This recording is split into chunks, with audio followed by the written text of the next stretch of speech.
Hello mga kasambahay, I'm Nathaniel, your host for today para sa SB Tips na inyong inaabangan linggo-linggo. Kaya naman samahan nyo kami sa bagong kaalamang ihahatid namin sa inyo ngayong araw.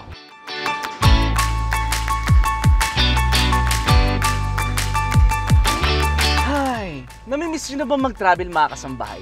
Yung tipong while traveling, there's a beautiful scenery occupied by music that will refresh your mind.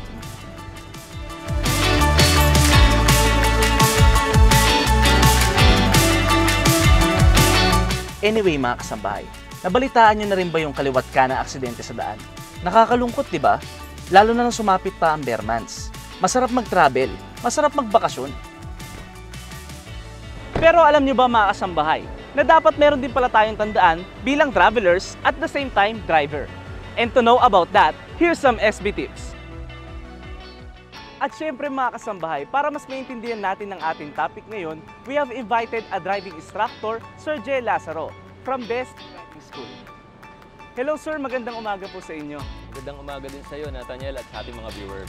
Ano po ba yung dapat tandaan ng mga drivers, Sir Jay? Lalo na po yung mga travelers or kahit hindi, basta't yung mga gumagamit ng sasakyan. Ito naman ay madaling tandaan. Tinatawag itong blow baguette na ngayon ay tinatawag ng Dr. Blow Bagsy. Ano po ba yung Dr. Blow Bagsy?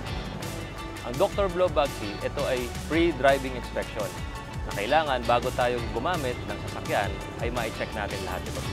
Ano po bang ibig sabihin ng Dr. Blow Bagsy? D for the driver's license, kailangan updated at hindi ito expired.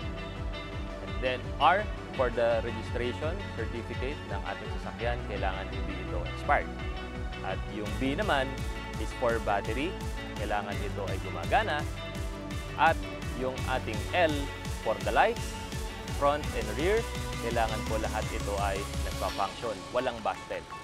At yung O naman, kailangan ma-check natin ang oil kung nasa tamang level at ito ay walang leak. At yung ating napaka-importante na water or yung cooling system ng ating mga sasakyan. Alright mga kasambahay, madali naman palang tandaan ang acronym ng Dr. Blow, which stands for Driver's License, Registration, Battery, Lights, Oil, and Water. Mahalagang nasa maayos na kalagayan ng ating battery. Pero ano naman kaya ang ibig sabihin ng Bagsy? B for the brakes, kailangan meron tayong brake fluid at nasa tamang level. Kailangan ma-check din natin kung ito ba ay may leak. At yung air and accessories, kailangan correct ang tire pressure ng sasakyan. At accessories, kasama na dapat na meron tayong early warning devices na gagamitin natin in case of emergency. At ang ating gas or fuel, may check yung ating fuel gauge kung kailangan na ba natin magpagasap. At steering wheel, kailangan ito ay merong steering fluid at ma-check din natin yung electronic power steering. Ang Y naman is yourself. Kailangan po tayo ay physically fit and mentally fit. Ayun naman pala mga kasambahay ang ibig sabihin ng Dr. Blow Bagsy. Laging tandaan ang mga procedures na ito mga kasambahay. Dahil safety first before traveling. Pero sir, maraming thank you po sa inyo, lalo na po sa itinuro niyo po sa amin ngayon. Lalo na me, myself and I is also a driver. And before we end this sir, pwede po ba kayong mag-iwan ng konting advice po para po sa ating mga viewers? And also, can you invite them sa inyong driving school? Sa mga motorista na gagamit ng kanilang sasakyan, kailangan lang nila may check ang mga essential parts para ito'y malaman natin at ma-anticipate natin kung ano yung mangyayari. At sa mga gusto pong matutong mag-drive, nandito po ang Best Driving School. Iniimbitahan kayo na mag-aral para malaman ang mga batas trapiko sa lansangan at yung pag-maintain ng ating mga sasakyan. Thank you once again, Sir Jay Lazaro from Best Driving School. At yan mga kasambahay, I hope marami kayong natutunan. Laging tandaan, ang Dr. Blow Bagsy stands for battery, lights, oil, water, brake, air or accessories, gas, steering, and yourself.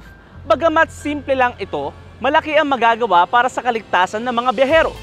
Ang take-away ko sa lahat na nalaman natin ngayon mga kasambahay ay yung pagsiguro na well-maintained ang ating mga sasakyan bago tayo bumiyahe. lalo na kung sa malalayong lugar. Ihanda din dapat natin ang ating mga sarili at siguraduhin nasa kondisyon tayo bago magmaneho. Pero higit sa lahat, bago tayo lumabas ng bahay at magmaneho, ay manalangin tayo sa Diyos para maging masaya at safe ang ating mga pagbiyahe. O siya, hanggang dito na lamang muna mga kasambahay. Muli, I'm Nathaniel Olermo and this is your SB Tips for today.